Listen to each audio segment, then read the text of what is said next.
Okay, so good afternoon everyone. In fact morning 12 बजे नहीं है अभी. चलिए, अभी कौन सा क्लास हुआ था तुम्हारा पहले? इकोनॉमिक्स. और कौन कौन सी क्लासेस हुई हैं अभी तक?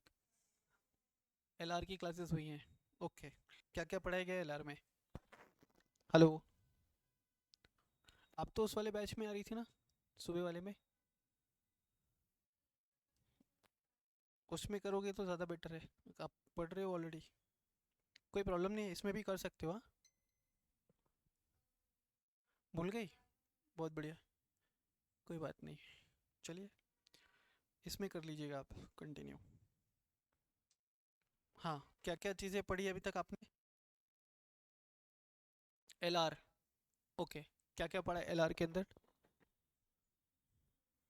क्या क्या पढ़ा? असर्शंस और रीजंस. वेन डायग्राम भी पढ़ लिया. देन क्लॉक्स भी पढ़ लिया. और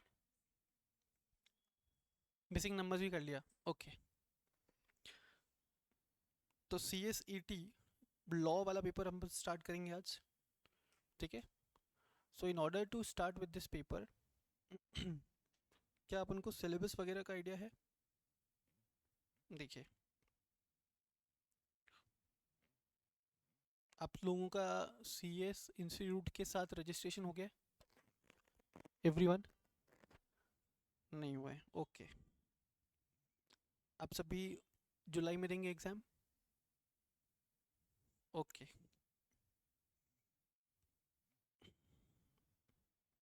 देखो, जब आप रजिस्टर करते हो ना एज अ स्टूडेंट, तो आपको दो बुक्स आती है आगे से. ठीक है. बुक वन, इसमें तीन पार्ट्स हैं आपको. Business communication, legal aptitude and logical reasoning. And next one is economic and business environment.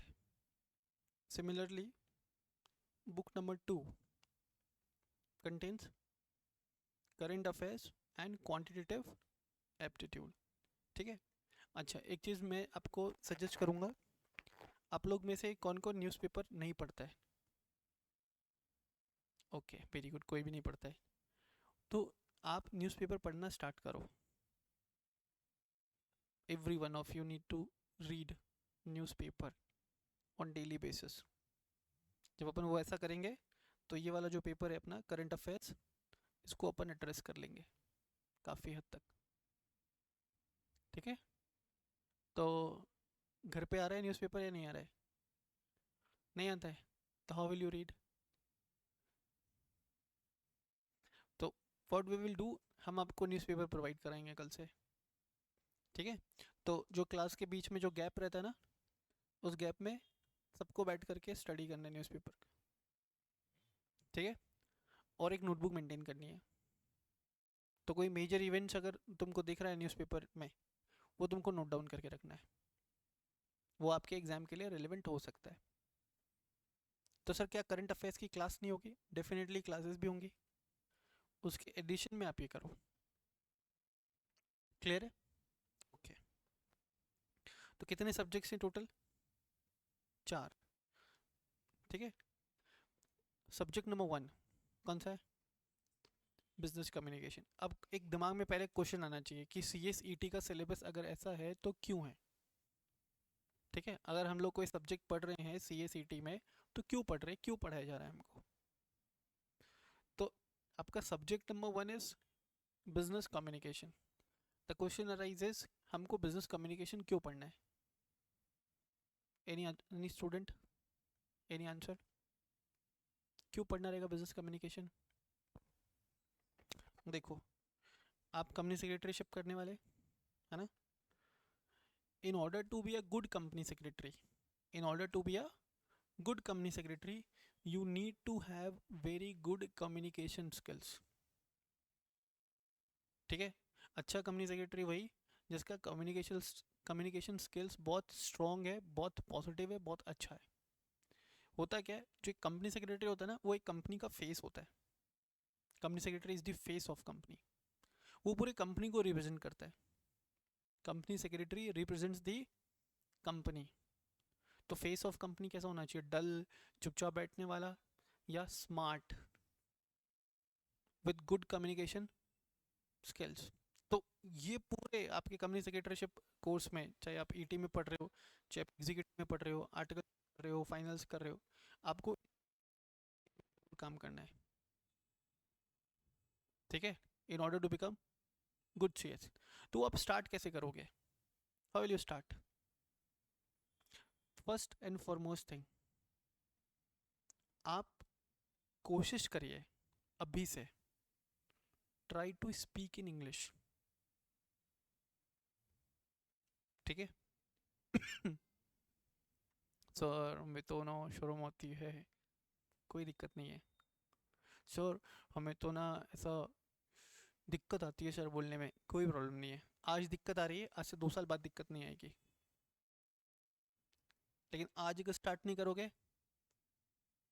तो फिर बाद में भी स्टार्ट नहीं कर पाओगे, ठीक है? आपका कॉन्फिडेंस लेवल लो रहेगा। बस समझ आ रहा है क्या? कॉर्पोरेट्स में अपन काम करेंगे तो कॉर्पोरेट्स का लैंग्वेज ही होता है क्या? इंग्लिश। अब क्या होता है, अपने बेल्ट के जो स्टूडेंट्स हैं, अपना बेल्ट मतलब राजस्थान की अगर मैं स्पेसिफिकली बात करूं, अपने बेल्ट वाले जो स्टूडेंट्स होते हैं उनका कम्युनिकेशन स्किल्स इज़ पुअर, चाहे वो सीए कर रहा हो, चाहे सीएस कर रहा हो, चाहे सीएमए कर रहा हो, as compared to the students of Maharashtra, as compared to the students of Delhi, as compared to the students of South India, अपना कम्युनिकेशन स्किल्स क्या रहता है उनके कंपैरिजन में, ठीक है? वो नहीं रहे, हम लोग मार्केट में कॉम्पिटिटिव बने रहे, हम लोग मार्केट में कॉम्पिटिटिव रहे, इसके लिए हमें क्या करना पड़ेगा? नॉलेज पे काम करना है, और कम्युनिकेशन स्किल्स पे काम करना है, और अपने पर्सनैलिटी पे भी काम करना है। आपका पर्सनैलिटी भी बहुत अच्छा होना चाहिए in order to be a good company secretary. आपके अंदर वो पावर तो होना चाहिए कि आप क्लाइंट से बिजनेस ला सको, कि क्लाइंट्स को कन्विंस कर सको, आगे अथॉरिटीज़ को कन्विंस कर सको, सामने वाले कंपनी के टॉप मैनेजमेंट को कन्विंस कर सको। ये सुनो, तो वो पावर कब आएगा? पहला, तुम्हारे अंदर नॉलेज होना चाहिए, बेशुमार नॉलेज होना चाहिए। दूसरा, तुम्हारा कम्युनिकेशन स्किल्स बहुत स्ट्रांग होना चाहिए। अब होता है ना कि हम लोग मन में सोचते 100 चीज़ें हैं, लेकिन सर हम बोल नहीं पाते आपके सामने, या टीचर्स के सामने, या कहीं और बोल नहीं पाते। वो फियर अपने दिमाग में नहीं रहना चाहिए। और ऐसा तुम्हारा कम्युनिकेशन स्किल्स ऐसा नहीं होगा कि भाई तुम 1 2 5 10 दिन काम करोगे and it will improve, it will not improve. But if you keep on working on this during this course, course तुमको 3 साल का है, 3 साल काम करो इस एरिया पे भी, पढ़ने के अलावा इस पे भी काम करना है, तो आप एक अच्छा प्रोफेशनल, एक अच्छा कंपनी सेक्रेटरी बन करके निकलोगे। इसलिए पढ़ाया जा रहा है आपको। प्रॉब्लम यह है कि सिर्फ फाउंडेशन में पढ़ाया जाता है, एग्जीक्यूटिव में फिर कुछ नहीं है ऐसा, फाइनल में फिर कुछ नहीं है ऐसा। तो जो भी सीखना है यहाँ पे सीख लो, और उसको प्रैक्टिस में लेकर के आओ, और पढ़ना स्टार्ट करो न्यूज़पेपर, और उसमें भी try read English newspaper rather than Hindi. तो जब इंग्लिश न्यूज़पेपर रेगुलर बेसिस पे पढ़ोगे ना, तो अपने आप ही तुम्हारा वकैब स्ट्रांग हो जाएगा। एक दिन में नहीं होगा, 10 दिन में भी नहीं होगा, 1 महीने में भी नहीं होगा, 3 महीने बाद होना स्टार्ट हो जाएगा। It will take 90 days. तब उनको इस पर भी काम करना है।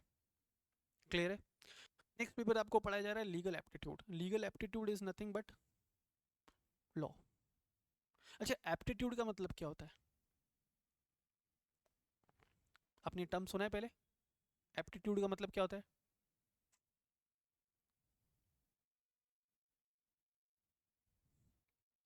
एप्टीट्यूड का मतलब है something which involves application of mind. Aptitude का क्या मतलब है? Something which involves application of mind. फिर नेक्स्ट पेपर है आपको लॉजिकल रीजनिंग। अब समझो कि लॉजिकल रीजनिंग तुमको क्यों पढ़ाया जा रहा है, क्यों पढ़ाया जा रहा है, what could be the reason? So as to develop your IQ level, so as to develop your, आपका आईक्यू लेवल बेटर बनाने के लिए आपको ये पेपर पढ़ाया जा रहा है, ठीक है? होता है ना, जब अपन 10th पास करते हैं, 11th में आते हैं, कॉमर्स लेते हैं, हमारे पास ऑप्शन होता है to take maths, or not to take maths. We don't take maths because we fear, है ना? अभी CS वाला स्टूडेंट ऐसा मेरे को देखने को नहीं मिलता है जो मैथ्स लेकर के पढ़ा हो, तो मैथ्स नहीं लेता 11th 12th में। अब तुम समझो अगर कोई बच्चा मैथ्स लेकर के पढ़ता है तो उसका IQ लेवल डेवलप होगा। एक मैथ स्टूडेंट का IQ लेवल बेटर होता है नॉन मैथ स्टूडेंट से। तो अपन ने वहाँ पे काम नहीं किया है, अपन को कहाँ काम करना है? यहाँ पे। We should be very smart, तब हमको बढ़िया पैकेज मिलेगा, तब हमको बढ़िया रिकॉग्निशन मिलेगा।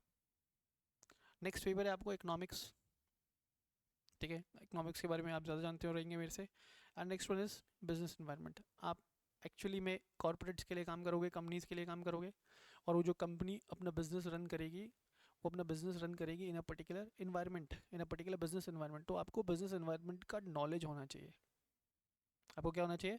बिजनेस इन्वायरमेंट का नॉलेज होना चाहिए, नॉट इन डेप्थ, लेकिन आपको बेसिक जानकारी तो होनी ही चाहिए। Is it clear? और नेक्स्ट पेपर है आपका paper number 4, that is current affairs. तो करंट अफेयर्स के लिए मैंने आपको बताया क्या करना है, न्यूज़पेपर पढ़ना है, इंग्लिश न्यूज़पेपर पढ़ना है। पेपर मैं ला करके आपको दूंगा, मैं आपको 2 पेपर ला करके दूंगा। पहला रहेगा टाइम्स ऑफ इंडिया और दूसरा रहेगा इकोनॉमिक टाइम्स। आप सब बच्चों को, चाहे वो क्लास के बीच में हो या क्लास के बाद हो, until and unless you read all the context of the newspaper, आप यहाँ से घर नहीं जाओगे, ठीक है? जब तक पूरा पेपर नहीं पढ़ेंगे तब तक अपन घर नहीं जाएंगे, ठीक है? एक चीज़ और, कंपनी सेक्रेटरीशिप क्यों कर रहे हो? Why you are doing CS? क्यों कोई और कोर्स नहीं चुना, क्यों CS चुना आपने? हम्म,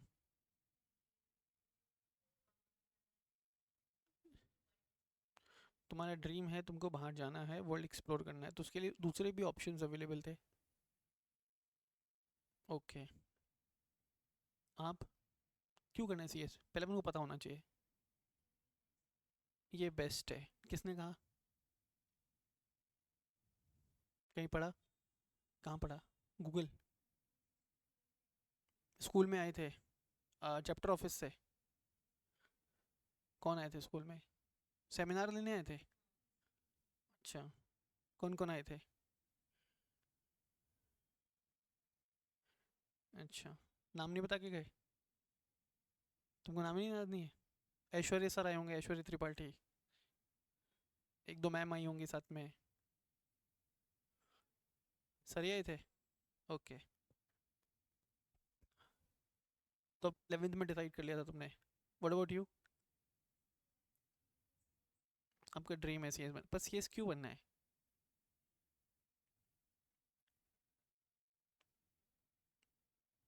वाई? तो ये अपन को फर्स्ट डे क्लियर रहना चाहिए। वाई?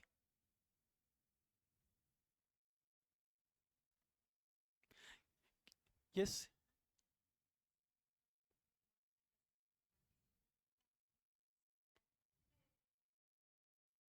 तो आपके जो कजिन थे वो CS कर रहे थे? ओके, उन्होंने किया है। ओके, तो देखो पहले आपके दिमाग में क्रिस्टल क्लियर होना चाहिए कि क्यों कर रहे हैं। तो क्यों कर रहे हैं, तो उसका सबसे बड़ा रीज़न है it is one of the best profession available in India. India में आज जितने भी प्रोफेशंस हैं उनमें से वन ऑफ द बेस्ट है।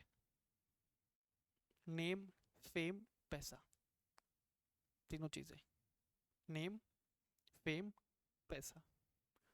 और कोई भी कोर्स के लिए स्टूडेंट तभी मोटिवेटेड होता है जब ये तीनों चीज़ें होती है उसके अंदर। नाम, फेम, पैसा।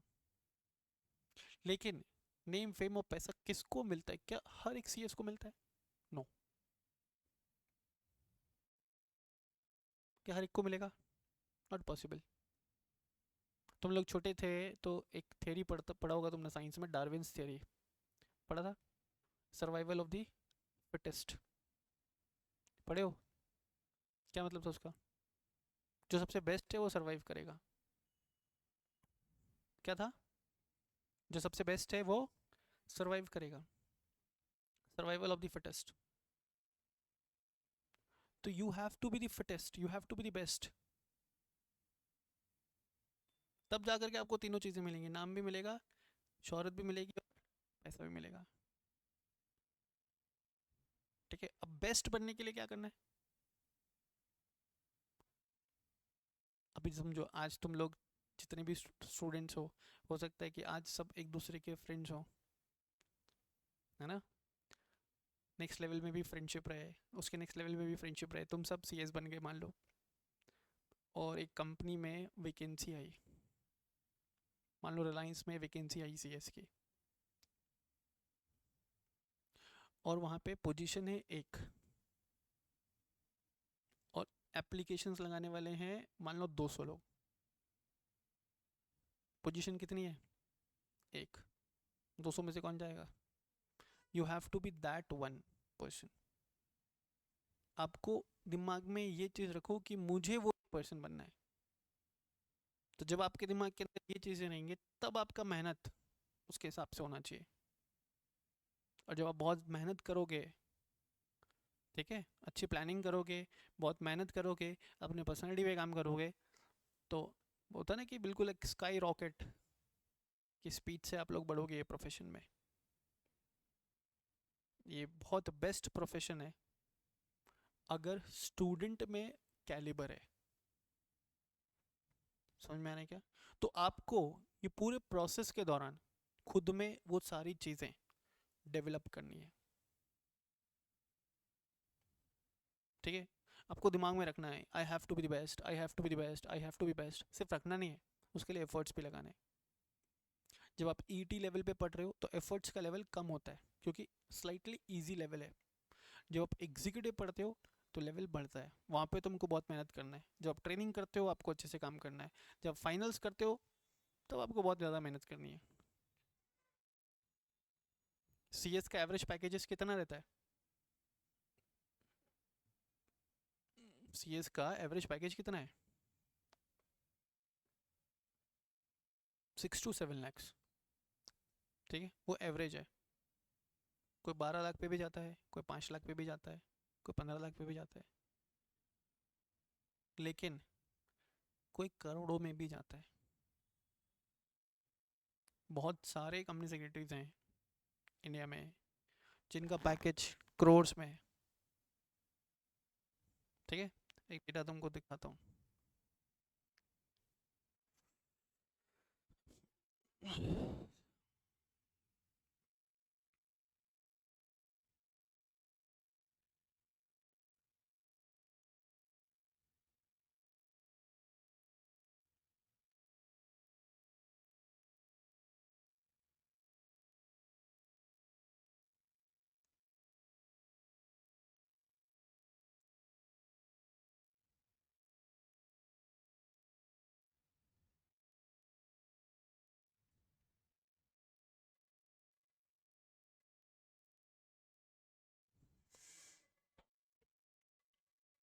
एक सेकेंड।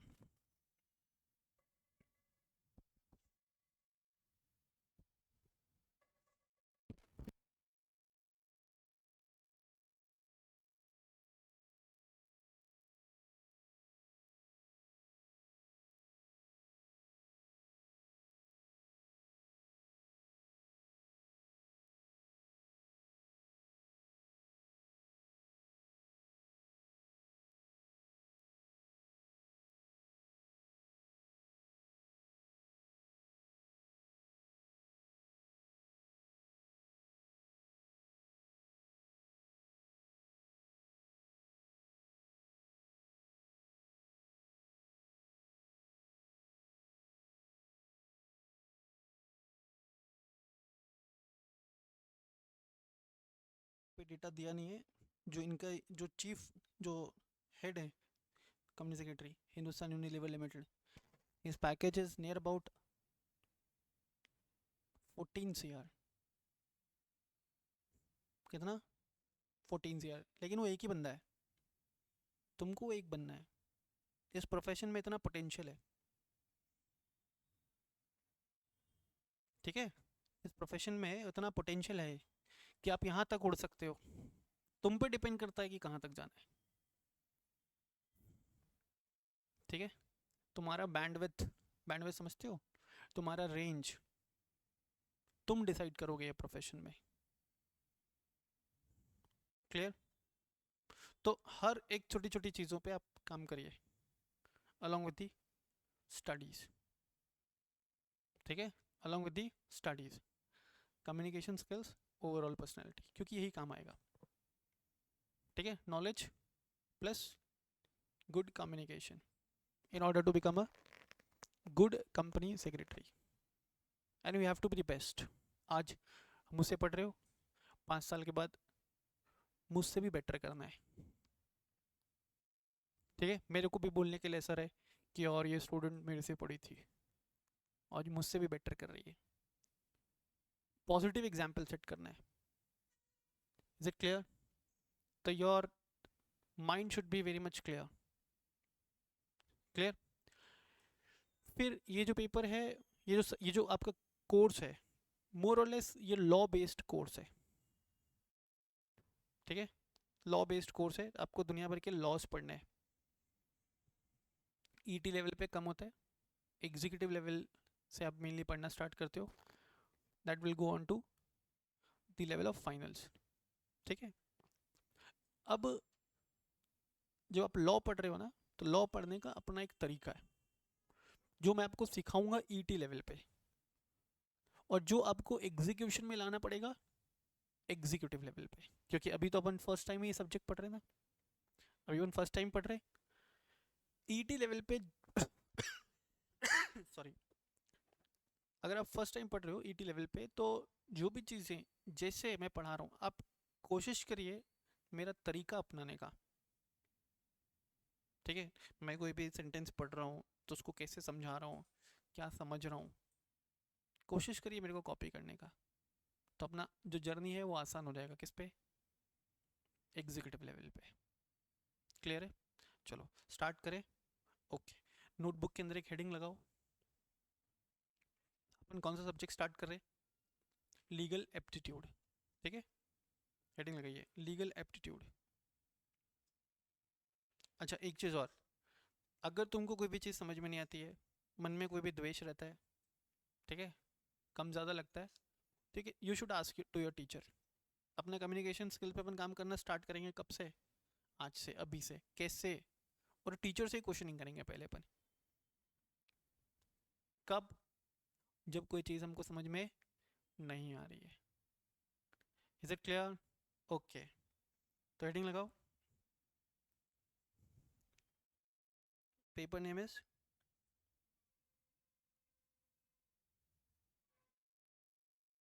Legal aptitude.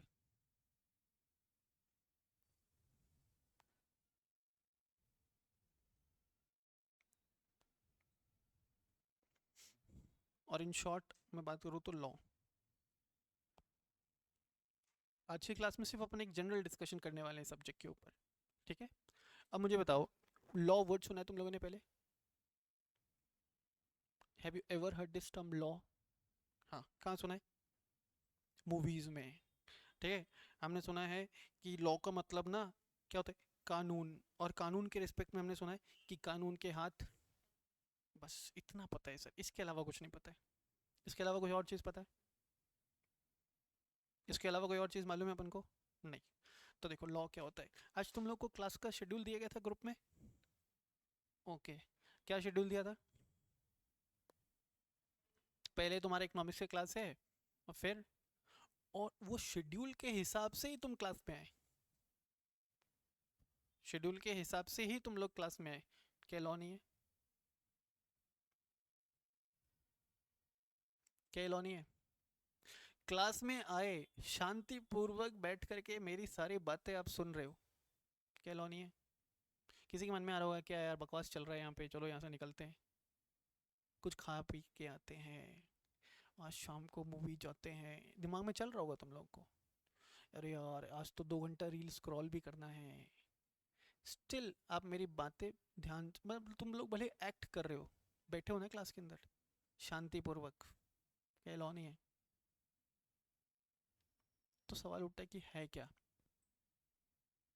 लॉ? क्या है लॉ? का मतलब आप बोल सकते हो कोई भी सेट ऑफ रूल्स, कोई भी सेट ऑफ रूल्स। जो कि बनाए गए हैं किसी चीज़ को रेगुलेट करने के लिए। आपको क्लास 10 बजे आना है, आपकी क्लास 1 बजे तक रहेगी, आपके क्लास के बीच में इतना गैप रहेगा, ये टीचर ये सब्जेक्ट पढ़ाएगा, ये सेट ऑफ रूल्स तो है, ये सेट ऑफ रूल्स ही तो है जो कि बनाए गए हैं तुम्हारे क्लास को रेगुलेट करने के लिए। Set of rules made to regulate the conduct, set of rules made to regulate the conduct, उसको अपन लॉ बोल सकते हैं। अच्छा, कौन कौन बच्चा अपने आप गाड़ी से आया है? अभी जब क्लास के लिए आए हो अपनी अपनी गाड़ी से कौन कौन आया है? सभी लोग अपनी गाड़ी से आए हो, ओके। तो कितने लोगों को उड़ा करके आए हो तुम? किसी को भी नहीं? कभी लेट हो रहे हैं क्लास में आने के लिए, क्या उड़ाते हुए आओगे? क्यों? क्योंकि अपने दिमाग में डाला गया है बचपन से कि अगर किसी को उड़ा दिया तो कहाँ पहुँच जाएंगे। अगर अपने दिमाग में नहीं डाला होता तो उड़ाते क्या देते, कोई हमको उड़ा चुका होता अभी तक, बैठे ही नहीं होते यहाँ पे।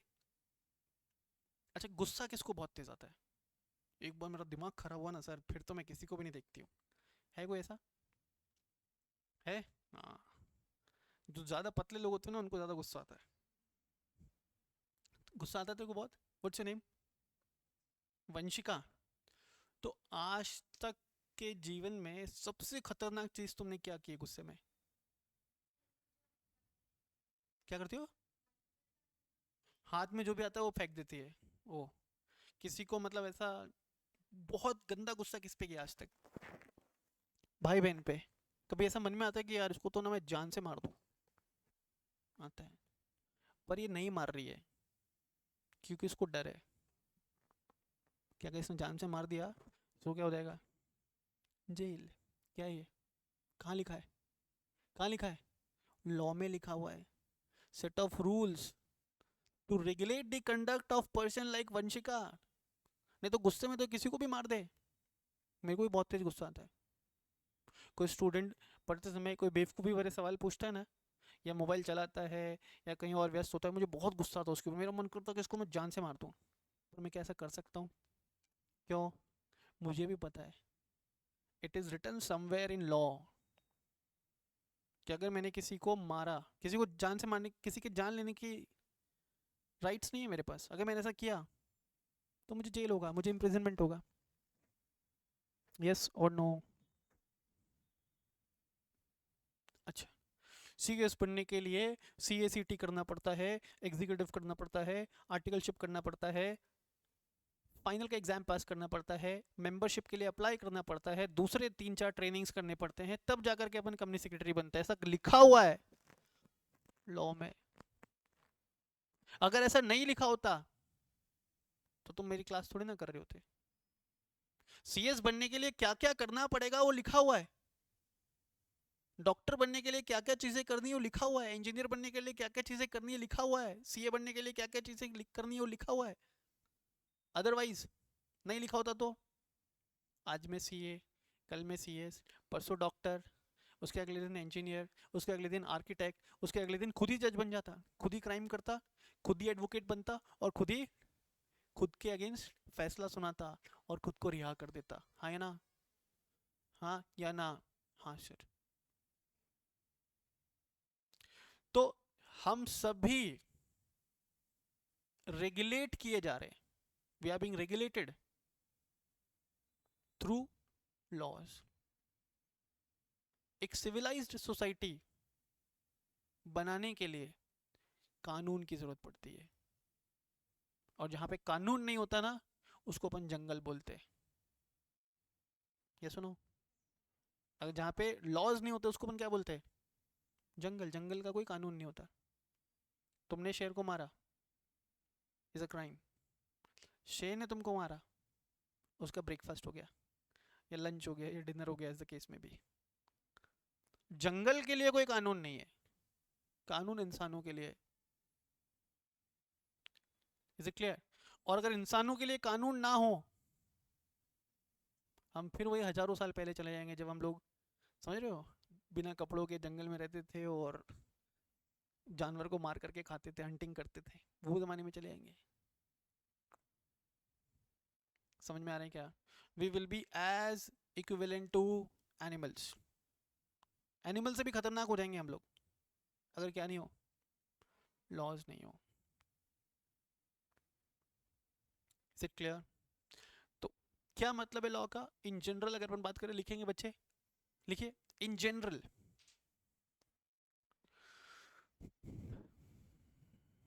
in general any set of rules,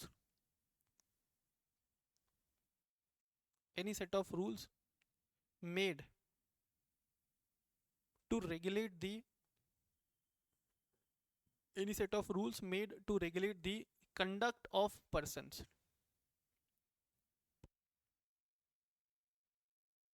any set of rules made to regulate the conduct of persons। ठीक है, अब नीचे लिखना here, ऐसे लिखो here term person will include, here term person will include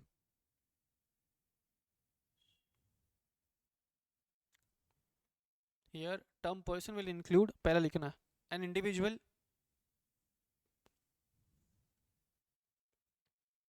दूसरा लिखना firm,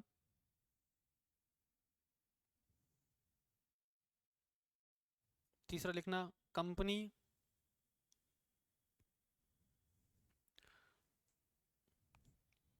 LLP, ट्रस्ट।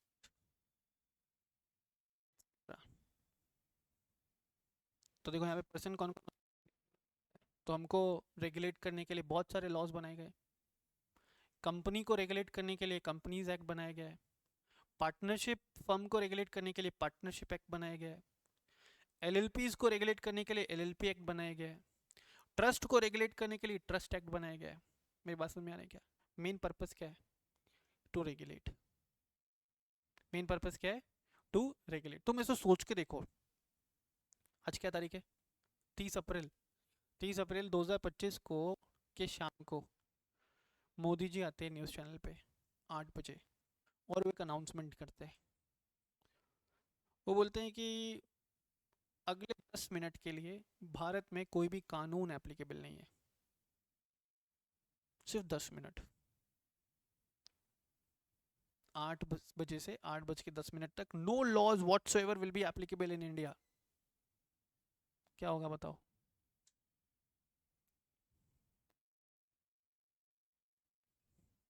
सिर्फ 10 मिनट, ये जो देश है ना नक्शे से हट जाएगा। आज अगर मैं किसी को मारता हूँ तो मुझे सजा होगी एज पर दी लॉ। वो 10 मिनट में तो कोई लॉ ही नहीं है, सजा होगी नहीं।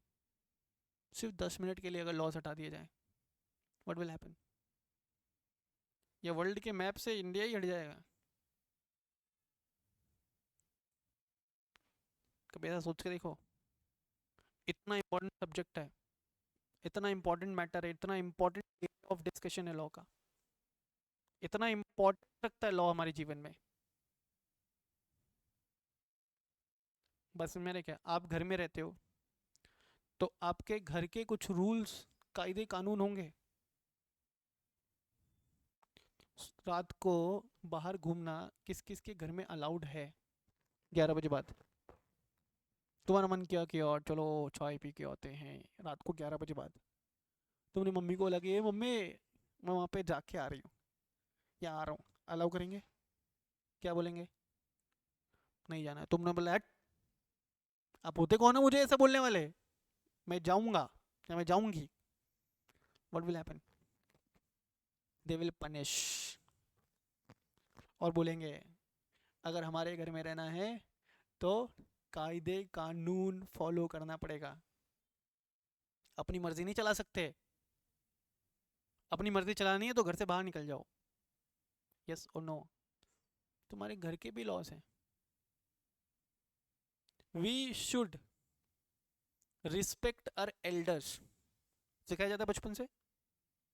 We should respect our elders, we should treat our youngers with love and care, सिखाया जाता है हमको बचपन से। क्या ये लॉ नहीं है? दिवाली पे पटाखे फोड़े जा रहे हैं। कितने कितने साल के हो गए तुम लोग? 17-18 साल के हो सब? ओके। मान लो तुम में सोचने समझने की शक्ति आई होगी, थोड़ा बहुत भी तुमको याद है 3 साल 4 साल से, है ना? अब 4 साल से 17 साल, पिछले 13 साल से तुम लोग हर साल दिवाली पे पटाखे फोड़ रहे हो, दिए जला रहे हो। क्या ये लॉ नहीं है? होली पे कलर से खेल रहे हो, क्या लॉ नहीं है? होली पे किसी ने पटाखे जलाए तो, दिए जलाए तो क्या बोलेंगे उसको? या दिवाली की रात कोई होली के कलर से खेल रहा है, क्या बोलेंगे? क्या बोलेंगे? बात समझ में नहीं क्या? तो it is also law. Law के अलग अलग सोर्सेज हो सकते हैं, लॉ के अलग अलग सोर्सेज हो सकते हैं। अपन बेसिकली दो सोर्सेज की बात करते हैं, अपन बेसिकली दो सोर्सेज की बात करेंगे। पहला है लेजिस्लेटिव सोर्स। पहला क्या बोला मैं? Legislative source. तो लिखो नेक्स्ट, सोर्सेज ऑफ लॉ। एक सेकंड में पेन चेंज करके आता हूँ, आप लोग हेडिंग लगाइए। सोर्सेज ऑफ लॉ, उसमें पहला लिखिए लेजिस्लेटिव सोर्स और सेकंड लिखिए customary source.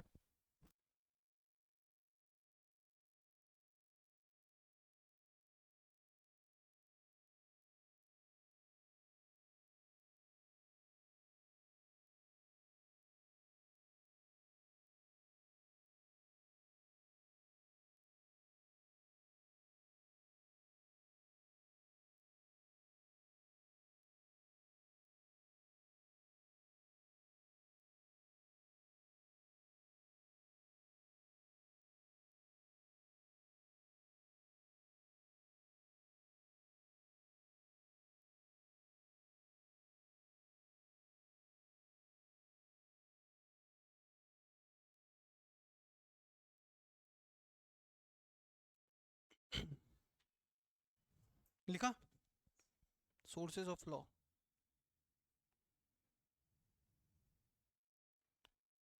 First one is legislative,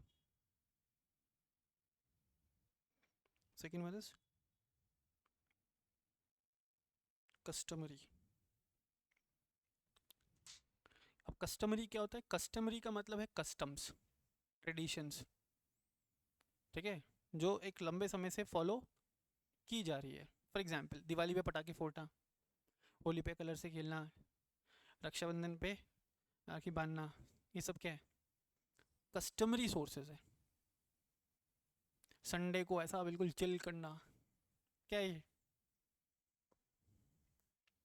customary sources है, ठीक है। ऐसे ऐसे प्रैक्टिसेस जो अनंत काल से, अनंत काल मतलब लंबे समय से चलती हुई आ रही हैं। शादी के बाद लड़की लड़के के घर पे जाएगी, कहाँ लिखा है ऐसा? लड़का ही घोड़े पे आएगा, कहाँ लिखा है? कस्टम्स है। मेरी बात समझ में आ रही है क्या? तो ये सारे क्या हैं? Customary sources. सुबह जल्दी उठना, रात को जल्दी सोना, कहाँ लिखा है ऐसा? यार मेरी मर्जी, मेरे को तो रात को जगना अच्छा लगता है और मेरे को दिन में सोना अच्छा लगता है, रात को जगना अच्छा लगता है। इज इट रिटन समवेयर कि आपको सुबह जल्दी उठना चाहिए, इस टाइम तक उठ जाना है सबको? Is it written somewhere? No, customs है। आप अपने नाम के पीछे पिताजी का नाम यूज कर रहे हो, सरनेम, अभी, तो क्यों? अरे कस्टम्स है, लॉ है। Is it clear? Customary source. Second one is legislative. Legislative का मतलब होता है लॉ मेकिंग अथॉरिटी। लेजिस्लेटिव क्या मतलब है? Law making authority. तो हमारे देश में कानून बनाने का पावर, लॉ बनाने का पावर किसके पास है? तो लॉ बनाने का पावर है हमारे देश में central government as well as state government. तो लेजिस्लेटिव अथॉरिटी कौन हो गया बेटा? लेजिस्लेटिव अथॉरिटी कौन हो गए? Central government as well as state government. तो सेंट्रल गवर्नमेंट या स्टेट गवर्नमेंट अगर कोई लॉ बनाएगी तो उसको भी अपन क्या बोलेंगे, लॉ बोलेंगे। सेंट्रल गवर्नमेंट या स्टेट गवर्नमेंट अगर कोई लॉ बनाएगी उसको अपन क्या बोलेंगे, law made by the legislative authority, या उस लॉ का सोर्सेस क्या है, लेजिस्लेटिव सोर्स है। क्या सोर्स है, लेजिस्लेटिव सोर्स है। क्लियर। अब बात करते हैं सेंट्रल गवर्नमेंट की। बताओ सेंट्रल गवर्नमेंट क्या काम करती है, कुछ नहीं, क्या काम करती है बताओ। आज अपन बढ़िया क्लास में बैठ करके बस ऐसा एसी चला करके बढ़िया क्लास में बैठ के पढ़ रहे, चार टेररिस्ट घुस गए, उड़ा दिया सबको, होगा ऐसा। We are secured. कौन प्रोवाइड कर रहा है सिक्योरिटी, सेंट्रल गवर्नमेंट। ठीक है। घर पे जाओगे, घर पे जाते पहला काम क्या करोगे, बैग फेंकोगे, मोबाइल चलाओगे, खाना खाओगे, खाना खाओगे ना। खाना कैसे आया घर में, खरीद के लाए थे पिताजी, है ना, मम्मी ने बनाया था, पिताजी खरीद के लेकर के रॉ मटेरियल। और रॉ मटेरियल का सप्लाई कौन इंश्योर कर रहा है। अच्छा घर कैसे जाओगे, स्कूटी से आओ, सड़क पे जाओगे, वो सड़क कौन बना करके दे रहा है। बात समझ में आ रहा है क्या। तो सेंट्रल गवर्नमेंट का क्या रिस्पॉन्सिबिलिटी है, to manage the affairs of the entire nation, to manage the affairs of the entire nation. तो उनके ऊपर बहुत बड़ी जिम्मेदारी है। तो जब जिम्मेदारी है तो उनको क्या देना पड़ेगा, अथॉरिटी देना पड़ेगा। फॉर एग्जाम्पल अभी मेरे ऊपर रिस्पॉन्सिबिलिटी है तुम बच्चों का कोर्स टाइम पे कराने की, तो in order to fulfill my responsibilities I should be given with certain authorities, I should be given with certain authority, या I should be given with certain powers। मेरे पास पावर होना चाहिए शेड्यूल बनाने का, मेरे पास पावर होना चाहिए ये डिसाइड करने का कि कौन सा टीचर पढ़ाएगा कौन सा टीचर नहीं पढ़ाएगा। एक सेकेंड,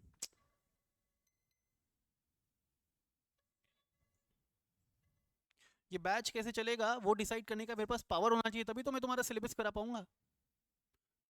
ये सुनो, अब मैं सुबह का टाइम रखता हूँ 10 बजे, एक बच्ची बोलती नहीं नहीं 12 बजे से पहले तो मैं उठती नहीं हूँ, एक बच्ची बोलती मैं तो रात को ही पढ़ती हूँ सर, एक बच्ची बोलती है सर 4 बजे की क्लास लगा दो।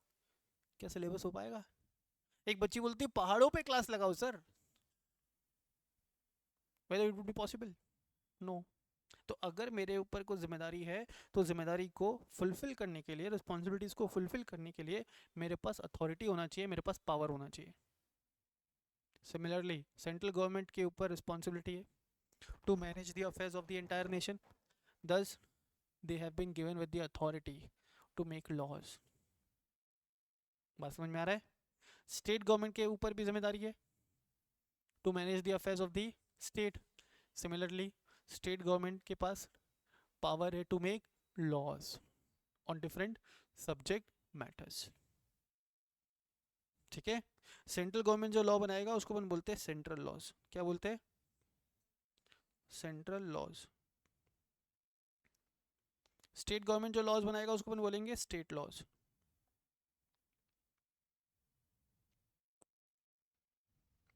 Central laws and state laws.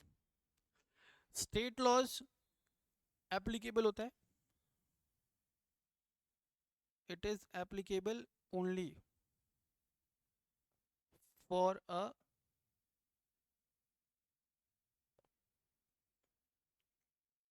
Particular state, it is applicable only for a particular state. Central government ने जो लॉज बनाया it will be applicable to the whole of India, it will be applicable to the whole of India. ठीक है। Central government ने जो laws बनाए central laws, state government ने जो लॉज बनाए स्टेट लॉज। स्टेट लॉज का एप्लीकेबिलिटी एक पर्टिकुलर स्टेट में, सेंट्रल लॉज का applicability for the whole of India, for the whole of India. Sir central government और स्टेट गवर्नमेंट को पावर है लॉ बनाने का, ये कहाँ पे लिखा हुआ है। तो ये लिखा हुआ है हमारे कॉन्स्टिट्यूशन में। कहाँ लिखा हुआ है बेटा, कॉन्स्टिट्यूशन ऑफ इंडिया में। ठीक है। अच्छा, हम कुछ जानते हैं क्या कॉन्स्टिट्यूशन के बारे में? Do we know anything about the constitution? अरे छोटे थे, छोटी क्लास पढ़े रहेगा तुम लोग, क्या क्या जानते हो कॉन्स्टिट्यूशन के बारे में?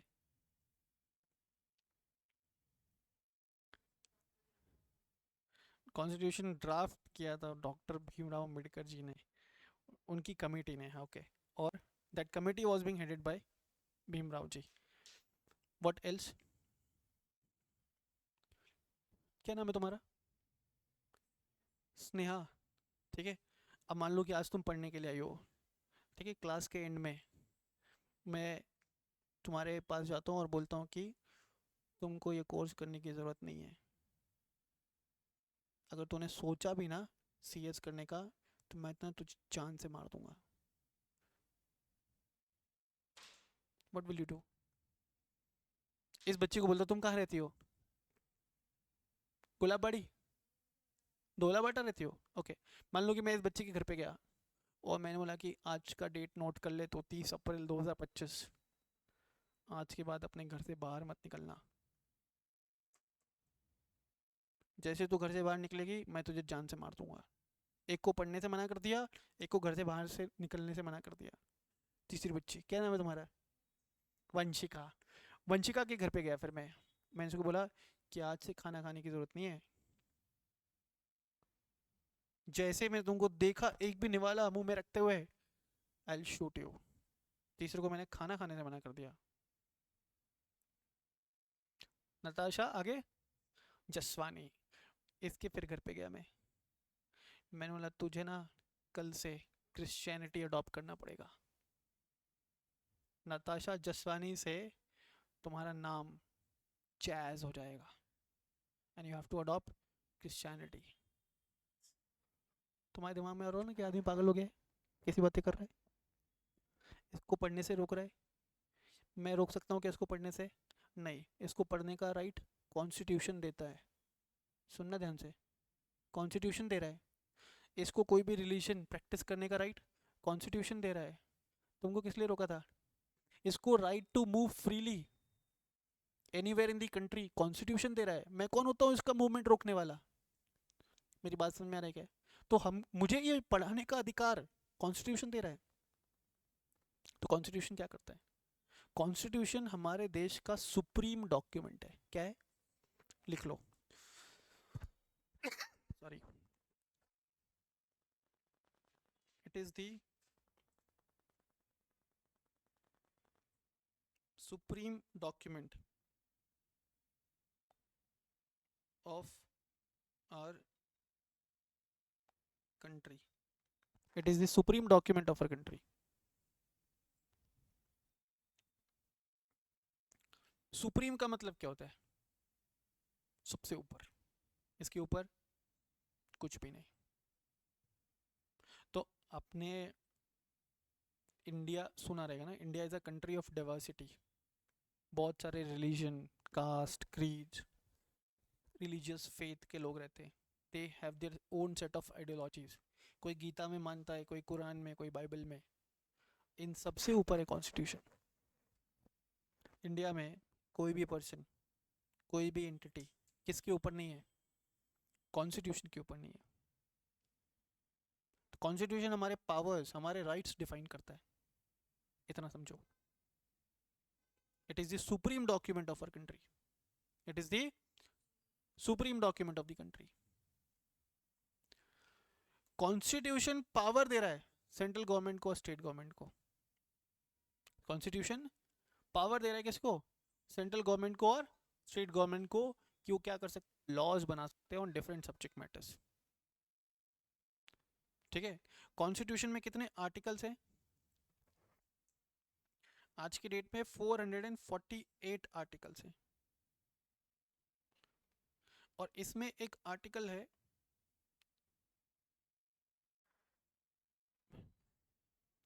Article number 265।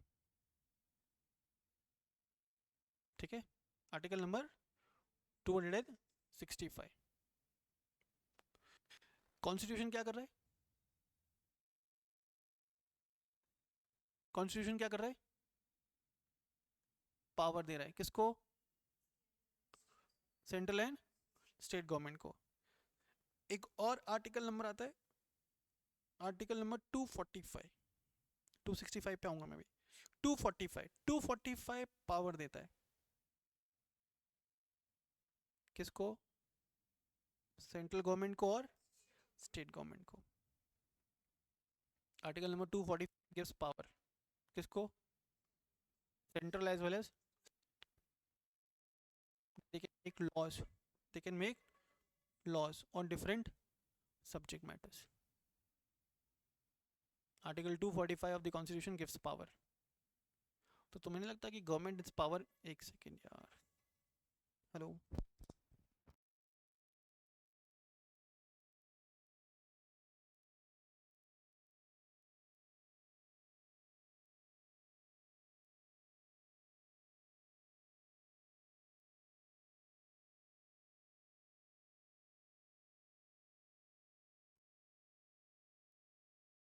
आर्टिकल 245 पावर दे रहा है किसको? सेंट्रल गवर्नमेंट को और स्टेट गवर्नमेंट को to make laws on different subject matters. अब सेंट्रल गवर्नमेंट और स्टेट गवर्नमेंट हो सकता है कि इस पावर को मिसयूज करे। फॉर एग्जांपल, कल सुबह जब आप सो के उठे तो गवर्नमेंट ने न्यूज़पेपर में एक आर्टिकल आया हुआ था, उसमें लिखा है कि गवर्नमेंट अभी सोच रही है हंसने पर टैक्स लगाने के लिए। तुम्हारा दिमाग खराब हो गया है पढ़ के, हंसने पे टैक्स? उसमें ऐसा है कि कुछ 1 तारीख से 30 तारीख के बीच में हर एक आदमी को खुद के लेवल पे कैलकुलेट करना है कि उस महीने में वो कितने बार हंसा है, कितने समय के लिए हंसा है, उसके बेसिस पर टैक्स कैलकुलेट करके गवर्नमेंट को दे दो। तुम्हारा दिमाग खराब हो गया ये पढ़ के, तुमने सह लिया जैसे तैसे। उसके अगले दिन गवर्नमेंट ने सोने पर टैक्स लगा दिया। हंसना तक तो तुमको एक्सेप्टेबल था, सोने पर टैक्स बोला जो आदमी 8 घंटे से ज़्यादा जितने भी घंटे सो रहा है उसको टैक्स देना पड़ेगा गवर्नमेंट को। है फालतू चीज़ें। उसके अगले दिन खाने पर टैक्स लगा दिया, 2 से ज़्यादा बच्चे होने पर टैक्स लगा दिया। बस समझ रहे क्या? गवर्नमेंट को पावर था आर्टिकल नंबर 245 में कि वो सब्जेक्ट मैटर पे लॉज बना सकते हैं, पर किन सब्जेक्ट मैटर पे लॉज बना सकते हैं वो भी डिफाइन किया गया। किन सब्जेक्ट मैटर पे लॉज बना सकते हैं वो भी डिफाइन किया गया आर्टिकल नंबर 246 में। किसमें? 246। तो 245 क्या करता है? पावर देता है। 246 क्या करता है? सब्जेक्ट मैटर्स बताता है on which laws can be made. तो लिखोगे 246 defines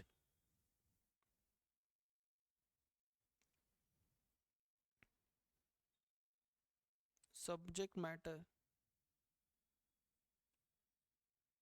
on which laws can be made।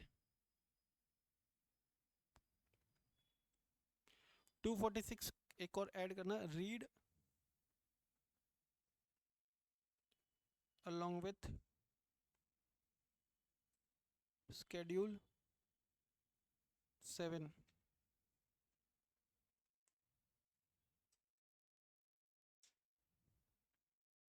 read along with schedule 7 to the constitution।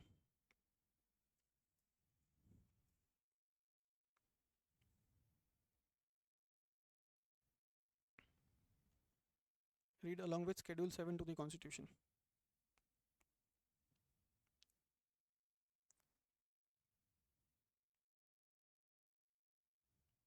ठीक है, क्या कर रहे हैं यहाँ पे? वो एरियाज डिफाइन किया जा रहा है जिन एरियाज पे लॉ बन सकता है। अब स्केड्यूल 7 में ना 3 लिस्ट दिया हुआ है, शायद आपने पहले पढ़ा हो जूनियर क्लासेस में। Union list, then state list,